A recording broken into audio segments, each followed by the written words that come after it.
So the first question is, in Russia, in connection with the war in Ukraine, those who consider themselves Marxist dispute a lot about which countries can we call imperialist. Some argue that Russia is an imperialist country and it is at war with the United States over Ukraine's resources. That is, we are in the imperialist war, where each side acts as a predator, and Ukraine turns out to be a victim. Could you please comment on the issue? Sure. I think there's several aspects to that question. In terms of Ukraine, maybe we'll come on to the question of Ukraine's sovereignty a little bit afterwards. But just simply looking at Russia, to characterize it as imperialist, you would have to show that its economy is dominated by monopoly finance capital, which has outgrown its borders and which is essentially serving markets abroad by exporting capital, investing in investment in production abroad, making super profits from that investment and bringing those super profits back home. And essentially that Russian economy and Russian society was living like a parasite on the world. Yes, the Russian economy was less and less productive at home because it was outsourcing its production to cheap countries abroad. That's the kind of core essence of an imperialist economy, is that it's domination by a financial oligarchy, which has grown up out of capitalist development. There's a lot of confusion about Russian monopolies because the monopolies that Russia has today are not the product of a historical development of capitalism in Russia. They've been taken over by capitalists to run for profit, but they are the development of Soviet building, the construction of a planned economy. So, of course, a planned state economy builds monopolies. Right? You don't have competition in a planned economy. So, of course, the capitalists who took over running Russia after the counter-revolution, they are running what were formerly state monopolies for profit. What's quite interesting when you look at Russia today is, in order to face the aggression of imperialism, Western imperialism, what have the Russians done to their economy to strengthen it? They've started taking back into control elements of the economy which are needed for reliance, self-reliance, independence, for a strong response to imperialism, to be able to stand up to imperialist economic aggression.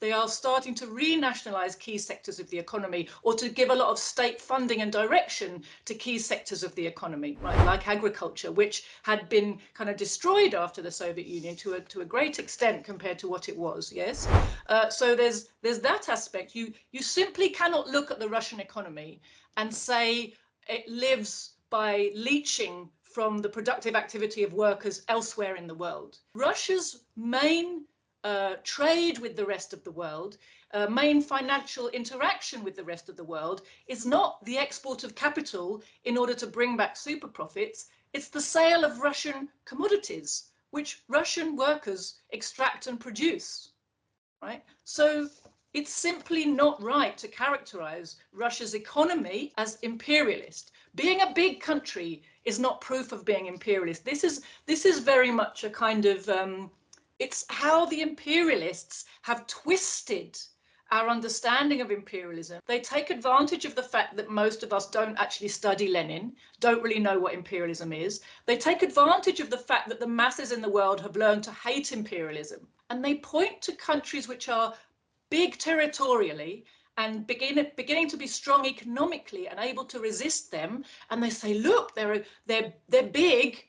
They've got a big military. That means they're aggressive. That means they're imperialist. But this is a total vulgarization, really.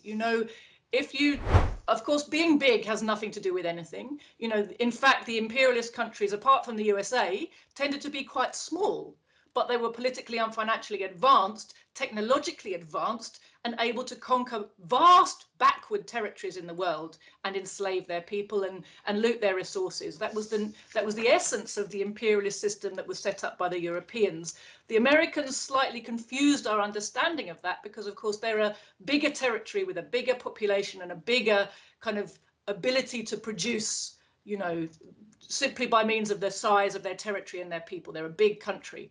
So we've come to view a big country with a big military as inherently bad and aggressive because of how we perceive the United States of America. But Russia has a big military, again, not because it's come out of a historic drive to conquer the world, but because it's the legacy of the Soviet Union.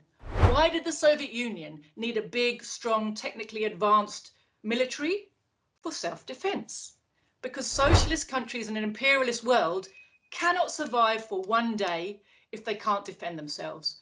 And that means they have to keep up and even go past the technological and military capabilities of the imperialists. It's the only way to survive. That has been shown very clearly by history of the last, 110 years. Same when we look at China.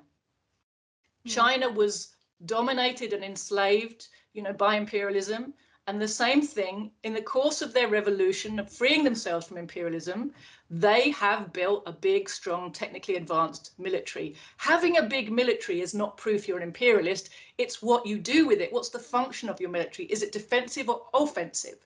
When we look at the USA, we see its bases all over the world. We see, for example, its bases ringing Russia.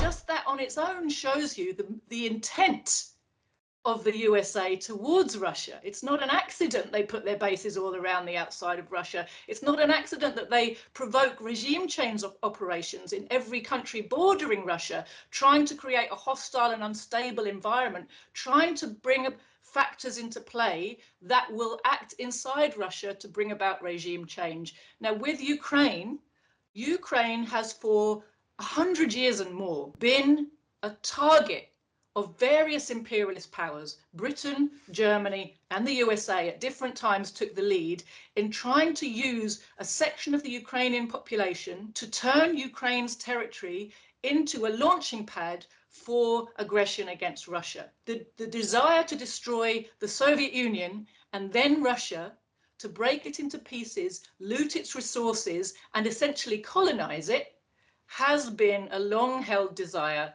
of the imperialist countries, and Ukraine was always seen as a key part of that. And if we look at the launch of the SMO, the Special Military Operation by Russia in 2022, many people in Russia who were paying attention felt that that was a very late, belated move to come to the rescue of the people in the Donbass. The war didn't start in February 22. I'm sure I don't need to tell that to your viewers. The war began with the coup in 2013-14 in Kiev. That was when Ukraine lost its sovereignty.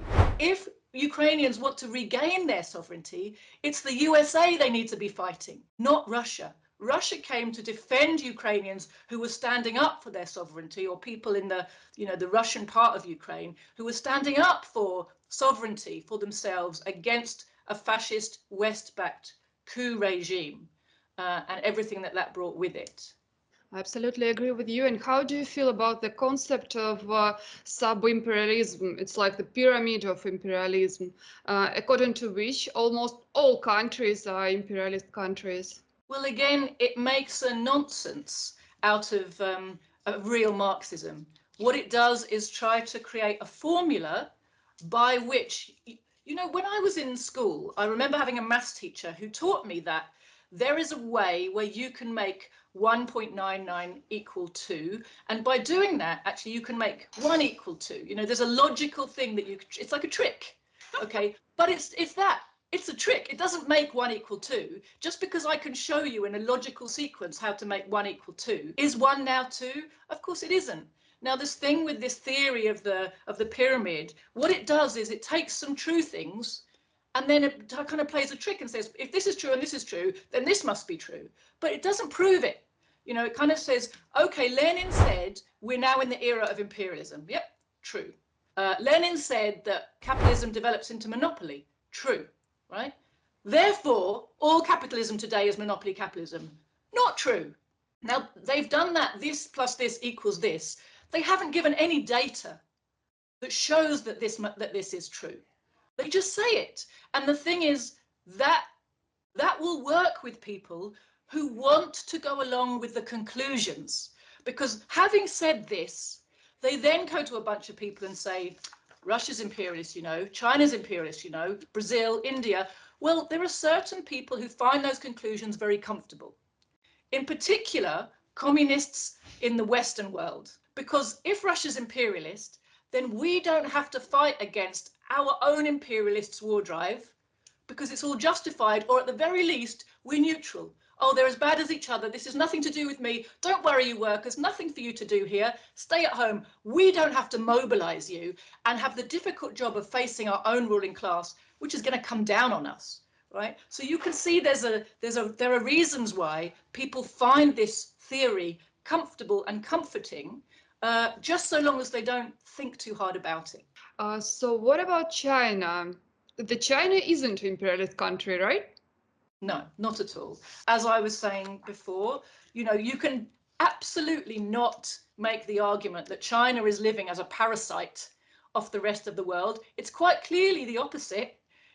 It's Chinese workers who are making goods for the rest of the world, certainly for the West. You know, Western economies are living like parasites from China. Look in the West now. You know, it's more than 100 years since Lenin wrote his book on imperialism. When he was writing, he pointed to little areas in the West which had become totally parasitic, where nobody did anything at all that was productive, like in certain counties in England or in the south of France or in Switzerland. He pointed to little places and he said, look at this trend, how it's developing. Now today, living in Britain, you are hard put to find almost anybody doing anything productive. But of course, I'm still writing with pens on pieces of paper. I'm standing at my desk. I'm using this computer. I'm drinking my cup of tea out of a cup, right? All day, every day, I'm using products that somebody made. So if the people in Britain aren't making them, someone somewhere's making them, right? And this shows you the relationship of the British economy to economies in the rest of the world. The same thing, you know, we look at the size of our economy. Why is it that a tiny country like Britain, tiny country with a tiny population and insignificant territory, insignificant resources, is in the 6th or 7th largest economies of the world? Largest economies. What does it mean? We don't make anything. We don't have anything. We're not exporting anything to the world. What is it? It's because we are this historic home to a huge pile of capital, which constantly goes abroad to expand itself and repatriates the profit, the wealth, sucks the wealth from the world. And we increasingly, even the poor in our country, live as parasites on the wealth that's produced elsewhere in the world. You cannot possibly make that argument that that's what China does, that that's how China's economy works. Nor can you say that they are going around the world coercing militarily anybody, you know, into some kind of enslaved dependent relationship. You know, none of that stands up to any scrutiny. It's simply an assertion that the ruling class uses, and many people in the kind of fake left parrot it because it's easy. It's much easier if you live in the West and you want to be a bit progressive to agree that, you know, China is imperialist and that's why we don't support it, rather than have to stand up against your own ruling class. In Russia, it's often said that the Chinese policy in Africa is a sign of imperialism. Do you agree with it? Well, you know, I've spoken to many Africans about this, Yeah. and their experience is quite the reverse. You know, I remember speaking to an ambassador who had been a liberation fighter from Zimbabwe. And he talked to me, this was during the period of the land reform in Zimbabwe, when British imperialism was going crazy and making a lot of propaganda against the Zimbabwean government, because they said, we're going to take our land back. And we're tired of waiting for you British to facilitate this process, which you promised to do 30 years ago and still haven't done. Right?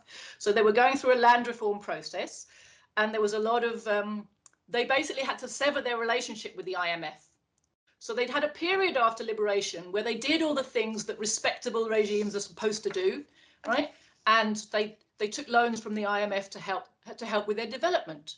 And this ambassador said to me, you know, when the IMF came, we got a big loan, but after the money was spent, what we had was a lot of reports from a lot of consultants about how we might electrify the country. But we had no electricity and a big debt. He said, when we broke that relationship with the IMF, we discovered that electrification is not that hard. You need poles, you need wires, you need workers to put them up. But, essentially, this relationship with the West, where they give you loans, Lenin even described it actually in Imperialism. It's the same process. They give you loans, but the loans have conditions that you actually have to spend the loan with companies from the country that loaned you the money. So in the end, you've got a big debt to service. All your money has been spent enriching the country that lent you the money in the first place. You're just there paying interest forever. You get nothing out of it. The Chinese relationship with Africa is totally different. If they make a loan, the interest rates are very low. Very often, they scrap big parts of their loans if a country turns out it can't really pay it. They're not interested in sucking the wealth out of countries. They're interested in helping them develop. They transfer technology. They don't hold on to technology and charge the world a premium for access to it. They share technology, they transfer it. They say, oh, we have some new methods of growing crops in this type of environment. You might benefit from that. Why don't you try it? They'll say, oh, we can build a railway line for you. And they really do it. It's not like they promise to do it and you pay and get nothing. If the Chinese say, we'll build you a port, we'll build you a railway line, we'll build you a highway, guess what? Or a hospital or a school or a university, you get it quickly, and your country starts to change. So the experience of people of living in countries where China has helped with development investment is things are changing and developing for the better. How do you see the future of China? How likely is it to build socialism there? Is it a socialist country in your view or not? Well, it's a kind of a strange hybrid, I would say. My father, I'm not the expert on China, but my father has done a lot of work on China and the Chinese economy. He wrote a very excellent book. Hang on, let me see if I've got a copy. Could you share the link with me? Yes, I will do, but I'll just show you the book anyway. It's called Socialism with Chinese Characteristics: The Marketization of the Chinese Economy. Well, you'll get from the title there that his researches drew him to the conclusion that to a large extent China's economy has been marketized, that the planned economy is no longer the model of the Chinese state, and that this is something worrying and problematic for China, because as soon as you bring back the market, and especially when it has so much sway over so many areas, important areas of production and social life, you are bringing back inequality, unemployment, corruption, crisis, overproduction. All these things come with capitalism. And the interesting situation that China's in is there hasn't been a coup politically. So the Communist Party is still in power. The Communist Party still bases itself very much in the masses, has very strong connections with the masses, does everything it can to mitigate the worst effects of the market on the people. It's our view that a proper planned economy would be much stronger and more resilient, and then you wouldn't have to be constantly mitigating the effects of the market. But for now, that's the model that China's taken. My view is, and my party's view is, that in the end, this model has to give. There's no way to get to full socialism, and certainly not onto communism, without abolishing the market. So either the market forces will create a bourgeoisie that's strong enough to seize political power, and you will have a counter-revolution, which is what happened in the Soviet Union. Market forces led to the strengthening of political forces, which eventually were able to make a coup, and you had the restoration of capitalism. Or the market will be once more eliminated from the economy, and they'll be able to go into socialism. Right now, you can see either of those things happening, and I would not like to predict. Of course, I know which I hope very much happens.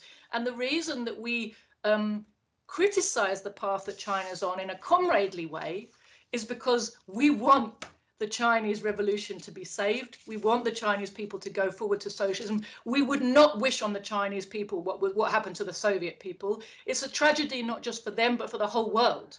We all know what the world lost with the Soviet Union. Stalin said, he predicted, if the land of the Soviets is lost, the workers of the world will be seized by the throat. That was what he said in an interview, I think back in the 1930s. And it's exactly true. In the 1990s, the workers of the world were seized by the throat.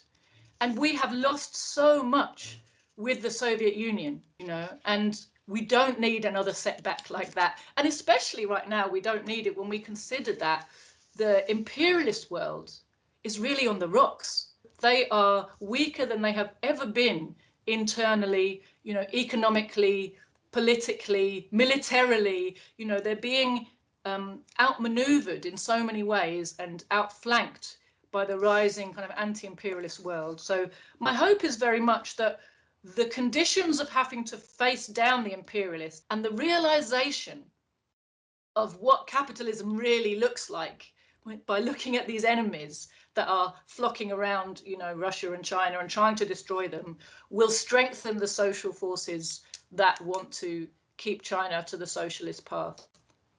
Tell you more, when I read books about China, the publications, some articles, I see that there are 5-year plans, that they have not only economic development, but also social development. I mean, like 800 million people was just bring from the poverty.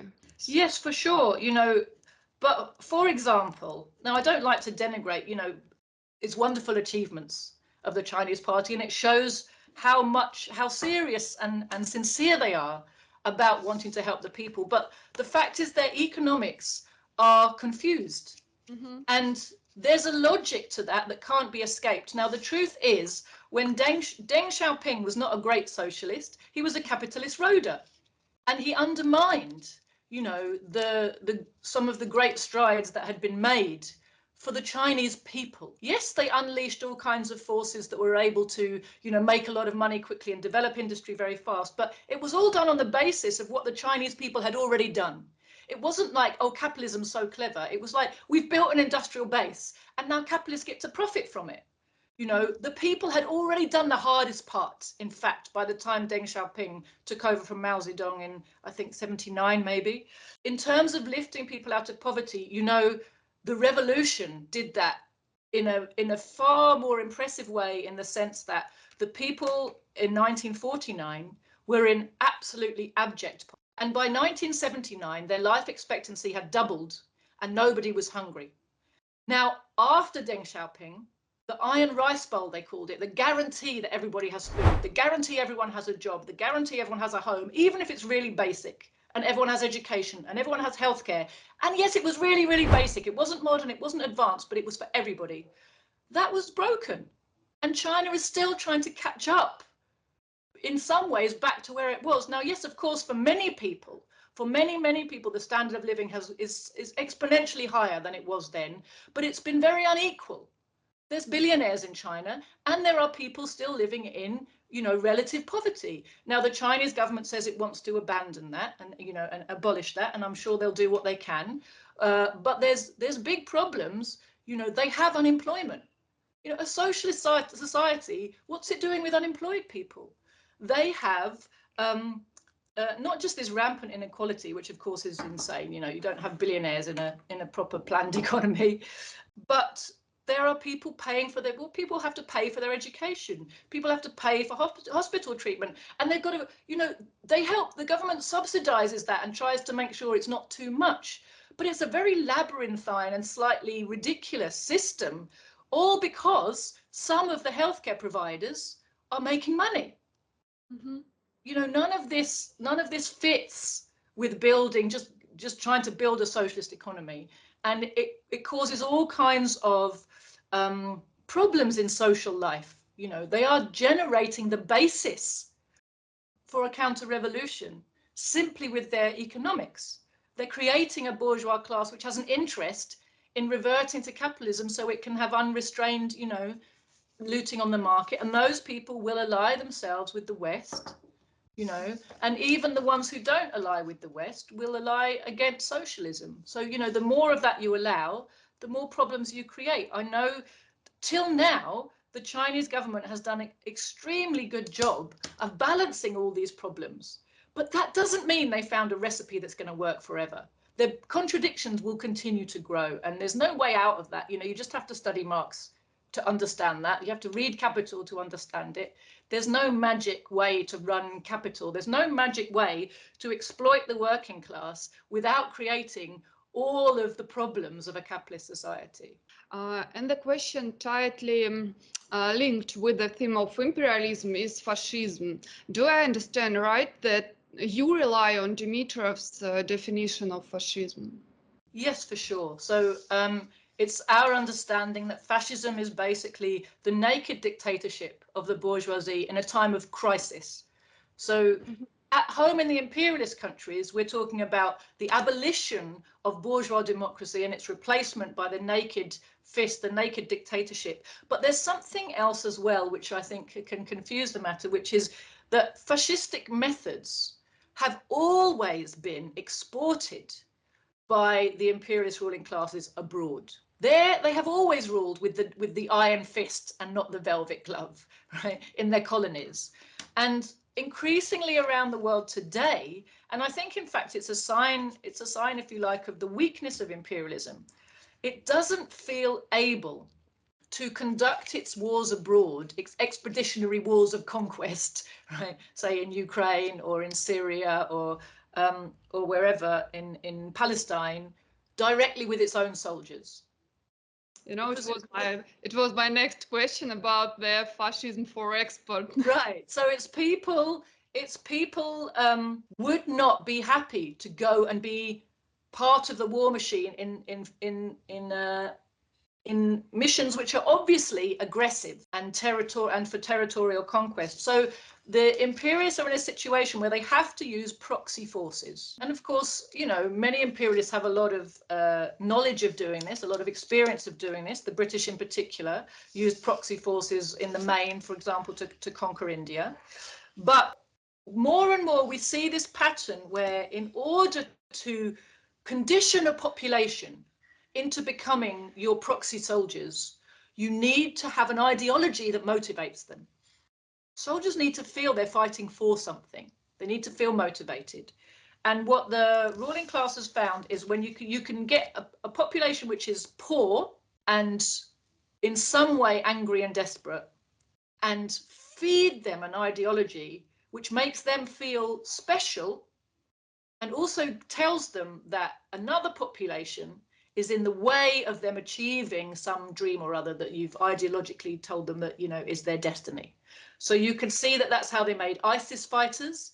You can see how that's how they make Zionists, to fight in the Middle East. And that's exactly what they did with the people of West Ukraine, Ukrainian nationalism against Russians, or the people in the east of the country and against Russia, right? That you ideologically, shape a population which is basically poor and desperate, and give it a whole load of weapons. The shaping of the Ukrainian nationalists into fascists, of course, is a long running project for a small section of them, but to expand it out it was a big project, wasn't it? You can see phases of it. So you can see that during the Cold War there was a small number of Banderites who were like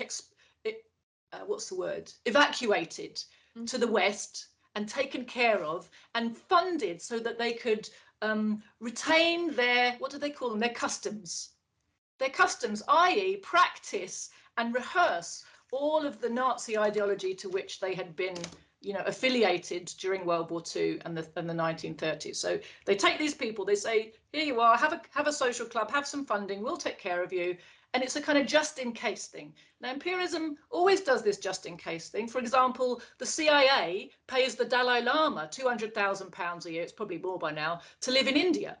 Why? Just in case they get the chance to send him back to Tibet. They got him ready and waiting. So they were, they do this just in case funding in lots of places, and it doesn't always work out for them, but in this case it did, right? When the Soviet Union came down, immediately started parachuting some of these people back into Ukraine and began this slow and steady process of creating a hostile environment against Russians and a friendly environment towards Ukrainian nationalism, step by step, changing the customs and the culture of the country, first of all, by rewriting the country's history and then making that official. You know, they'd been doing that in Cold War kind of publications that not that many people paid attention to, you know, during the 70s, 80s. But then the 90s, the 2000s, they start making museums in Ukraine about people's history. And then they start writing new textbooks for Ukraine. You know, Ukraine didn't have one coup, it had two. Remember 2004, there was the coup. And there were fascists in the street then. And it became clear what this project is about. They want to turn Ukraine into a battering ram against Russia. And that means you've got to condition some of the people to be your soldiers. And that's exactly what we've seen, how they use, you know, fascist ideologies to condition poor people to be their proxy cannon fodder. Because the thing about imperialism is it doesn't give a hoot. It does not care one tiny bit for the ordinary people. It pretends to. It pretends to care about them. It says stand with Ukraine. But look how many people they are prepared to throw away in their desire to destroy Russia. They don't care if they kill every Ukrainian. To them, the Ukrainians are just pieces on their chessboard.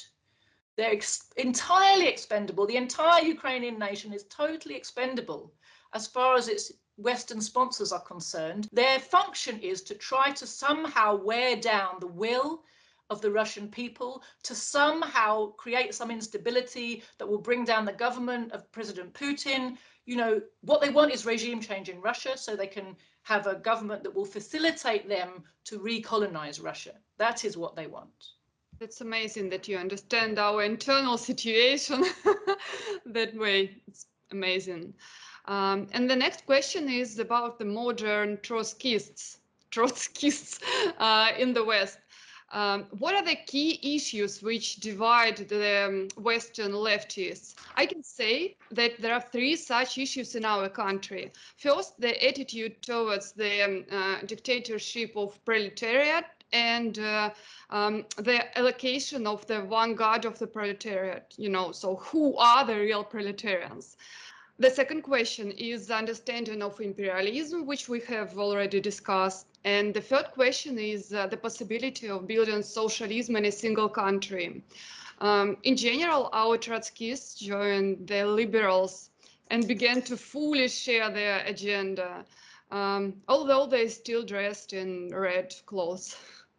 You know, I think that last bit you said there, Katerina, is really the key. They're liberals who dress in red clothes. You know, actually, increasingly, I'm of the opinion that even Trotsky himself was very likely an imperialist agent, and not even from later on, but from quite early. There's some evidence now that points to the possibility that he was already communicating with British state forces, British imperialist spy masters during World War One. That's during the revolutionary period. If you look at his activity, you look at his writing, what he was constantly doing was acting as a provocateur. And his theories don't have a coherent narrative except that to be anti-Lenin and anti-Bolshevik, right? They don't, like everything he said, you know, that you can find contradictions and you know, but what you find is at any particular moment he's against Lenin, he's against the Bolsheviks, right? Doesn't matter what they're doing. So sometimes it's from one side, sometimes it's from another side. The consistency as being anti-Bolshevik and anti-Lenin. And that continues with the Trotskyites. You know, Trotskyism really, if it wasn't for the advent of Nikita Khrushchev to power in the Soviet Union, Trotskyism would have died a death after World War II because he was totally exposed. He spent the whole of World War II telling everybody that the Soviet Union is going to fall. He told everybody that Soviet Union had to fall, how awful it was. The Soviet Union won the war, defeated fascism, defied all of his predictions, built socialism. Even he himself had to recognize in other places, well, sometimes he was saying it's going to fall and it has to fall, and was working with German, Japanese, any imperialist power he could against the Soviet Union during the war. Then later on, you know, he also had to admit, you know, some of the great achievements of the planned economy that he said could never be built, right? You know, so he did contradict himself completely, and he would have died a nobody, to be honest with you, if it wasn't for the fact that when Khrushchev made his not so secret speech in 1956, he basically resurrected Trotskyism. All the lies he told in that speech were recycled from Trotsky. So immediately the Western intelligence agencies jump in and start giving massive generous funding to recreating revolutionary communist parties in the West based on Trotskyist ideology, because now even the Soviet Union says all these things which we were saying were true.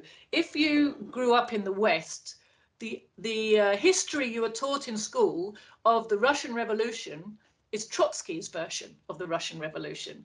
And we are told that everything Trotsky said was true. Trotsky was the really great leader. Trotsky was the person who Lenin liked the best and who should have followed him. He was a real revolutionary. You know, they never explained to us why they're so concerned about the fate of the Russian Revolution, but it appears they were. They would have really, you know, it would have been much better for everybody if Trotsky had inherited the leadership after Lenin died, and Stalin was this awful, evil, baby-eating dictator, you know, who murdered 20 people before breakfast, you know, all the rest of it. So, but we are given Trotskyite myths as fact in the West almost from birth when it comes to our understanding of socialism and the Soviet Union. And you know, Trotskyism plays this, and has played since the 1950s and especially 60s, 70s, 80s, a really important role in helping to fragment and destroy the communist movement. You know, Khrushchev's speech by itself is the most terrible thing that happened. I mean, obviously it went with him taking over control of the Soviet Union, or his clique, and the people around him, the forces around him. But that speech and the policy of the Soviet Union that was connected to that speech, in the course of 1 year, half of the world's Communist Party members resigned. So it had this huge global impact. And into that place of demoralization and confusion and distress of so many people, like, we thought Stalin was this great hero, and now you're telling us that he was this awful guy, and we've been confused and misled, and maybe our rulers, when they tell us things about the Soviet Union, maybe they're telling the truth. And all this chaos, and every communist party split into factions between people upholding Stalin and people agreeing with Khrushchev. And, you know, this, all of this, into this situation came Trotskyite parties. So because Khrushchev's leading of the Soviet Union was preaching now peaceful coexistence with imperialism, the peaceful road to socialism, we don't want revolutions anymore. All the revisionist parties that stuck with Khrushchev and the Soviet Union, which was the biggest part of every big party, did that. They followed this line. They took it on, and they put it out to their masses, and that totally demoralized the communist movement. So someone who believes, who reads Marx and Lenin and understands we need revolution, what happens to them when the Communist Party is now saying, oh, no, what we have to do is focus on getting social democrats elected to parliament, and we have to live peacefully, and there'll be a steady evolution to socialism, and, you know, anyway, there's nuclear weapons now, so we can't make a revolution because we'll all get killed, you know, and this demoralization. Well, so people who want revolution, now there were new organizations saying, no, this is not real socialism. If you want revolution, come to us. We're the real Leninists. And to prove that we're the real Leninists, we take on all of the words of the Bolshevik revolutionary period. So they always dress, you know, this is the Trotskyite movement now suddenly emerges as a pole of attraction for revolutionary minded young people. And they're using revolutionary words. They're saying one solution, revolution. You know, that's the solution to everything. They sound very, very militant. They sell newspapers on every corner, and they have names like, you know, Spartacist, and, you know, so they Red Hammer, and, you know, they take on all the imagery, the iconography, and the nomenclature. You know, the titles and the vocabulary of the Bolshevik Leninist, you know, revolutionary period. So they dress themselves up in these clothes. But what's the essence of their policy? You're right. They absolutely despise the dictatorship of the proletariat. They do not believe that the mass of the poor working class can be trusted with power. They denounce any development anywhere in the world where the mass of the poor working class are making history as some terrible putsch. They do not accept Lenin's thesis of imperialism. This is how you see that Trotskyism is really an imperialist ideology, because it essentially is rooted in the privileged sections of the working class and the petty bourgeoisie in the West.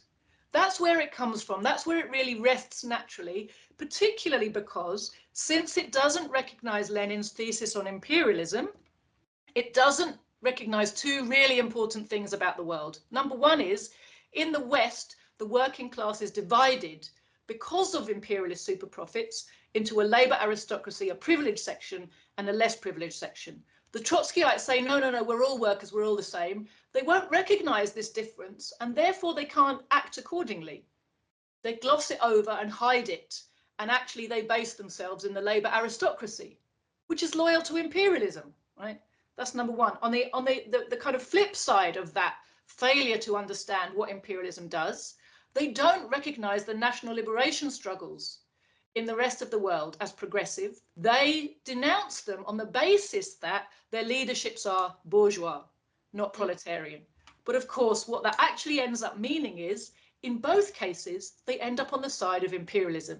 So they reinforce imperialist propaganda about, for example, Irish liberation fighters. Oh no, they're bourgeois. It's a bourgeois nationalist movement. We can't have anything to do with that. So they make their objection sound very revolutionary.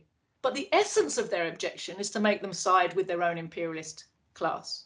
So this is the role that Trotskyism plays. It sucks up revolutionary-minded young people, keeps them busy for a while, doing nothing very meaningful, and reinforces the propaganda they've been given without helping them question and get rid of it, which is actually the job of a communist party. The job of a communist party is to re-educate young people or people who are coming towards the movement and help them get rid of the prejudices that their life, the media, the education system has filled their mind with.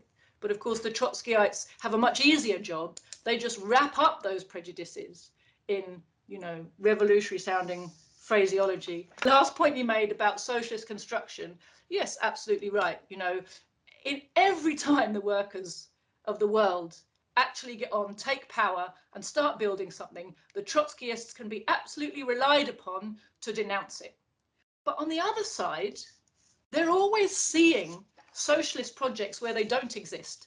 For example, I'll give you some examples. In the anti-war movement that I've been active in Britain for many, many years, in fact, decades, every single time British imperialism was planning to join American imperialism in launching a war against some country in the Middle East, the Trotskyites would turn up at anti-war meetings all around the country and start saying how the targeted country was having a popular revolution and that there were people's councils being formed. So they make it sound like there's something very socialist and Bolshevik going on.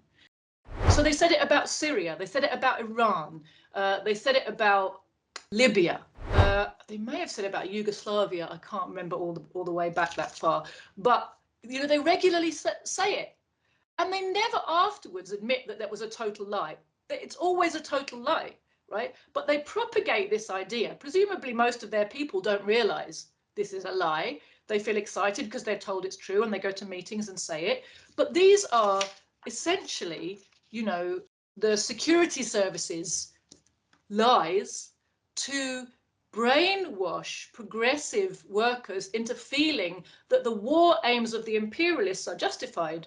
We're going in to help get rid of a Nazi dictator, and at the same time the people are rising up against the same dictator, right? So in the anti-war movement, the Trotskyites come along reinforcing the imperialist pro-war propaganda with a left kind of slogan onto it. Our leftists also say that there is the imperialist dictatorship here in Russia, or our local dictatorship. So if we lose the war, just Americans will come and will rule us, and it wouldn't be worse than it is now. That will be the same thing. What shocks me about that is, do they not remember what happened in the 1990s in the time of Boris Yeltsin? If you want to see a taste of what colonized Russia would be, look at what was happening then. Or look at what's happening in Ukraine. You don't have to look very far, do you, to see what happens to a total colony? Like, yes, okay, Russia is capitalist. And, you know, I understand this emotional anger and hatred for the capitalist class in Russia who have taken away, who have appropriated the wealth produced by the Soviet people and taken away the socialist system built by the Soviet people. But we have to study and remain objective in our analysis, or we become people who can be manipulated because we're acting emotionally, not on the basis of socialist science. Socialist science is not a group of insults. You know, this is what the Trotskyites do. And the imperialists, in their propaganda, they encourage this. Everything should be emotional, and socialist terminology becomes swear words. You're an imperialist. No, you're an imperialist. You know, you're a Trotskyist. No, you're a... No, there must be meaning. There must be meaning to these words. You know, to say that there will be no difference is really a terrible thing to say to the Russian people, because you are helping the imperialists to demoralize the people. You're helping to demotivate them and to demobilize them when everything is needed right now to the war effort to defeat imperialism. And Russia is not just fighting for Russia. Russia is fighting for the world.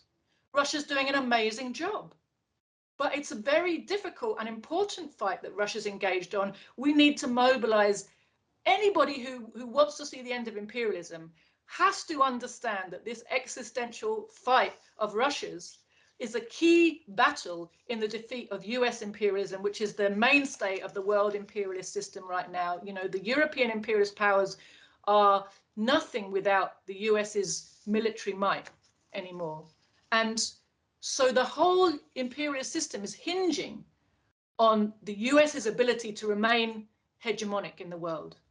Mm-hmm. And this fight, you know, why can they not walk away from it, even though they've clearly been beaten, and that was clear from quite early on? They can't walk away from it because it's such a big defeat for them. The prospects of looting Russia, which they need, the imperialists need to have a big loot fest soon, or their economy is going to collapse completely. This, like, you have to study imperialism and imperialist economics and see these developments objectively, or you'll end up giving, you know, even though you want the best for your country and your people, you're going to end up giving them the opposite message from the one that they need. Now, Russia is in a situation as an anti-imperialist but capitalist country where communists need to make common cause with the national bourgeoisie against imperialism, recognizing that that's an unstable alliance. It's not a promise forever. It's not an assumption that Vladimir Putin is going to bring back the Soviet Union. But let's also admit to ourselves, you know, that history is a contradictory process. The truth is, in having to face imperialism, the government of Vladimir Putin and national Russia is having to deliver things to the Russian people. It's also having to develop its economy in a self-sufficient way, which is very beneficial to Russia. And in many ways, it's having to resuscitate a whole load of Soviet traditions in order to stand up to imperialism. So whether it wants to or not, objectively, it's doing things which help lay the groundwork for bringing back the Soviet Union. That might not be its plan. That's our plan, right? But, you know, we have to objectively see that these things are the outcome of this fight against imperialism. And to me, you know, good revolutionary communists need to find a way to be at the heart of this process, to mobilize the people that actually defeating imperialism isn't going to be enough. If we don't want to, you know, suffer all the same fates again and again, we're going to have to not just to defeat imperialism, but reinstate the Soviet Union. We need to go back to a socialist planned economy in order to be strong, secure, peaceful, educated, cultured, you know all the things you lost, right? Live our best life, right? To live your best life. I also wanted to ask you about the organization in which you belong to, the International Anti-Imperialist Platform. Where can we read some program articles, some publications about the organization's activities? And just tell a little bit about the organization. So, in fact, the World Anti-Imperialist Platform was formed after the launch of Russia's special military operation. And it was really a response to the utter theoretical confusion in the communist movement globally in the wake of that operation being launched, because it was shocking to discover just how many parties calling themselves socialist and communist were denouncing Russia, including in my own country. The Communist Party of Britain, so-called the revisionist party, its position is a kind of sitting on the fence, pretending to kind of see both sides are bad and we just want peace. Oh, there needs to be a peace plan, there needs to be a peace plan. But in fact, the first line of their demands for this peace are Russian troops out. But of course, Russian troops out means NATO troops in. And there's no recognition of that. It means carry on with your, attempted genocide in the Donbass. Russian troops out. It means essentially it's agreeing with the imperialists that all this situation came about because Russia was randomly aggressive one day. Vladimir Putin woke up one day and decided to launch an unjustified aggression against Ukraine. Just crazy. Yeah, so many parties around the world were repeating this, which is essentially imperialist propaganda. So what that shows us is that a lot of people who call themselves communist are not studying properly, not following developments properly. We had 8 years to prepare for what was happening with the SMO. My party has produced a book on the war in Ukraine, which puts together the articles we were writing from 2014 onwards. Like, it was clear to people who are communist and Marxist what was happening from then. It shouldn't have been a shock to them that the SMO ended up being launched. I mean, it might have been a surprise in the moment, but only for a very, only momentarily. In terms of understanding the context and what had driven it, there was nothing surprising. It was all there in front of us. The Minsk and, the way that NATO was building up Ukraine, all the rest of it, and fortifying it, all these things. And certainly, since the launch of the war, very quickly after the start of the SMO, we got a lot more information about just how militarized Ukraine had become, how fortified the country had become. And there's only one reason for all that fortification. That's because you're planning a war against Russia. No other reason.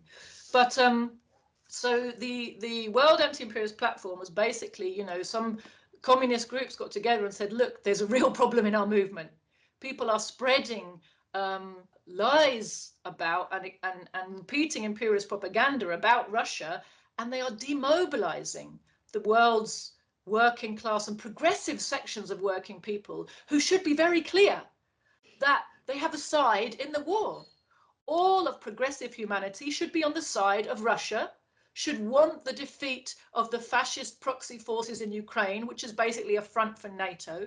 It's a proxy war waged by NATO against Russia. The territory is Ukraine. The cannon fodder is Ukrainian. But the war is launched by NATO to destroy Russia. And we need to understand that. And the fact that so few communist parties are able to articulate that, we thought is a real problem. So essentially, we founded the platform. We wrote something called the Paris Declaration. And if you search the internet for the Paris Declaration, World Anti-Imperialist Platform, you can probably find it. We do have a website, I think it's platform21.org, where you can find our kind of founding documents. And, since our founding conference, which was in October